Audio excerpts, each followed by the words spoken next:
Thank you, sir. Thank you for this opportunity to discuss. CO2 will definitely come out. So if you have to think about net zero, the challenge is that CO2 has to be captured, utilized, sequestered, something like this. Then only net zero vision can be achieved. So be it any hydrocarbon, C is definitely there in crude oil also, in coal also. Everywhere C is available. So what should be our approach? So why coal gasification? So what is happening that in India, most of the coal is burnt in the boilers, combustion. And we are now talking about gasification. What is the difference? See, in case of burning in the boilers, the flue gases which is coming out, it contains about 11% of CO2 in the entire flue gas. When you call it coal gasification, after that is all our processes, CO2 which is coming out is 100% pure. So 10 times the reduction in the quantity to handle the same amount of CO2.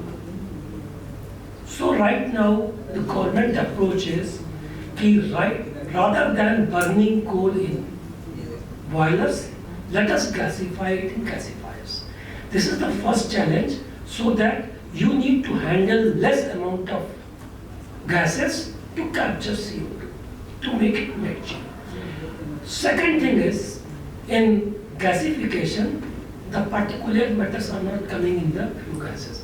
Gases which is coming out of the gasifier is totally processed, and the amount of particles which are coming down, it is completely segregated, and it is incomplete combustion. So SOx and NOx are also not produced.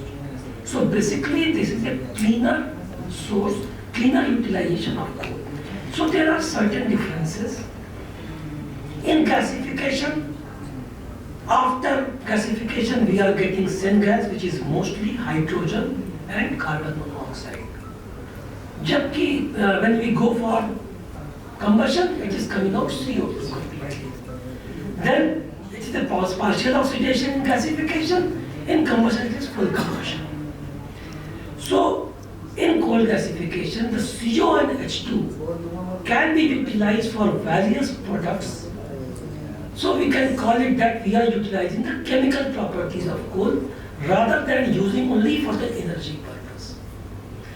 Means I want to say that suppose if you are processing coal, it is the higher value you are going to get from coal. Rather than taking only for energy, if you can take out hydrogen from this, you have a lot of product which can be made, which is import substitutable. So what is coal gasification then? Coal gasification is a process in which coal is fed into the gasifier along with oxygen and steam at certain temperature. There are three technologies I will discuss. And then when the hydrogen and CO2 which is produced, CO2 can again be converted into CO2 and hydrogen can be enriched. So hydrogen can be utilized as a hydrogen itself, as a substitute to green hydrogen or hydrogen received from the oil sector in refinery purpose. It can be used for making ammonia. CO and H2 can be used for making ethanol, methanol, and so many other products. Then methanol can be further converted into DME, which can be blended with the LPG. So there are so many uses which can come from coal. And since we have a lot of coal, so we can be relaxed, okay, we don't depend upon others to derive these products which we are now importing. Now coming to the technology. So basically three technologies in gasification: fixed bed, fluidized bed, and entrained bed. So there are basic difference. In fixed bed technology, about 50% coal is gasified. Rest 50% will be converted into tar. So tar is a material which can be further processed to get a lot of products. But in pure coal gasification, we have certain challenges. Like what happens that in Dankuni, the entire project became burden on Coal India because of tar. Lot of tar is generated. If you cannot process and sell those products, then this will become a bottleneck. And our aim is now in the new technology to get hydrogen out of this. Basically everywhere we are planning, like in intern bed and the other two fluoride bed, about 95 to 99% of carbon is converted into syngas, carbon dioxide. So what is happening? You get maximum output from the same amount of coal. So rather than thinking about that, so these two, there are basic difference. In the fixed bed technology, you have to shield because minus 5 mm coal cannot be fed to the gasifier. So some amount of fines has to be removed from the gasifier. Then you have to have production of tar. But this technology can be applicable for any type of high ash, low ash. वो जो हमारे घर में पहले अंगीठी होती थी ना, जो घर में खाना बनता था, उस टाइप की टेक्नोलॉजी नीचे से करते रहिए, ऐश नीचे गिरेगी, and that coal, lumpy coal is required to get it gasified. Fluoride bed technology, basically it operates at a temperature which is below melting point. So ash is not melted. So in case of high ash, whereas in the intern bed technology, the gasifier is operated at a temperature about 1400 to 1500, and the fusion temperature of ash is around 1200. So what happens that entire amount of ash which is there in the coal will be melted in the case of intern bed technology. So a lot of energy loss will be there. So I'm just telling, but we are now thinking about, there are 4 projects right now in pipeline. Jindals are having JSPL Angul in which they are using fixed bed technology, it is running. Then Bharat Coal Gasification and Chemicals Limited, this company in which I am MD, that company is using the technology developed by BHEL in 1997. They have run it, they have modified certain things. So it is a fluoride bed technology, that technology we are going to implement in this. Then third is Talcher Fertilizer Limited, in which the intern bed technology is being used, in which coal is mixed with PetroCoal to reduce the ash percentage, and this coal will be then gasified. And fourth is Coal Gas India Limited. Coal India and GAIL has formed a joint venture company in which we have floated the tender for licenses shortlisting. So we are now concentrating on getting the licenses. So this is on the technology. On the commercial aspect, if you go, what happened when Coal India did some PFR studies, and in the PFR study it has been found that the project is not viable and it will require initial support from the government. What happened, you see, when mobile came, at time there was 16-17 rupees per minute charge of mobile. Now it is very less. Why? Because initially everything has to be imported, less technology, so everybody has to be hired. Slowly the technology will be developed. So government has decided, okay, for the initial few projects, 10 to 12 projects, they will be giving about 15% of government funding. So what has happened, that government has formulated a scheme, 3 categories, 1, 2 and 3, and another category, one category 3 government sector project have now been committed to 1350 crore per project government is going to give. These projects are going to come up, and once these projects will become successful, what will happen, the technology will become successful, and apart from China, India will be the company who will be leading the gasification technologies across the world. See what happens then when the gasification is what we had thought about when I was ministry, we prepared the gasification mission document also. We thought about that import substitution and make in India sort of thing. So what is happening in 2 of the projects of Coal India through joint venture route, we are going to produce synthetic natural gas. So SNG which is producing, it will be directly replacing the natural gas which is imported. So liquid natural gas which is being imported, that will be reduced. Second is project we are thinking about making ammonia and ammonium nitrate. Right now in India, the mining sector is going ahead. Lot of explosives, mining grade explosives will be required, and by 2030, Right now, 50% of the explosives, ammonium nitrate, is being imported. So as an import substitution, we had thought about. So for setting up any industry, you require a surety of raw material, surety of the product, and then the money.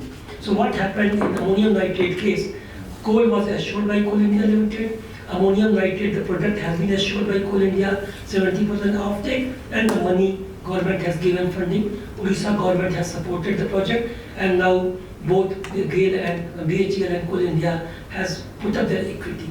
So what we feel now that this project will be the first project which is going to come up. Then after starting implementing a project, we are facing certain challenges. As a stakeholders, you may be busy, you may be having different operations, you might be PMC, you might be EPC contractor, anything. So you can help us in getting these challenges. One is that the EPC contractors are limited in fertilizer and chemical sector. This we need to develop either through partnership, through consortium. Then we need PMC expertise, because right now, apart from CIL and EIL, we don't have any PMC agency who can become engineer in charge of the project and take up the project. So we put in my hands. And then what is happening now is that technology is also a challenge.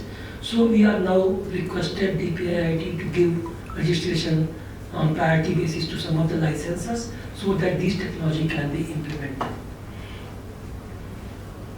This becomes the part of surface coal gasification.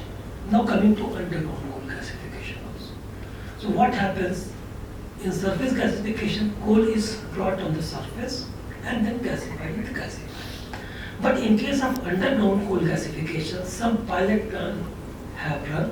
What happens in the coal seam, we do directional drilling, create a gasifier in situ, and then we burn the coal, take out the gas by suction to some other pipe, and this gas can be utilized as a syngas.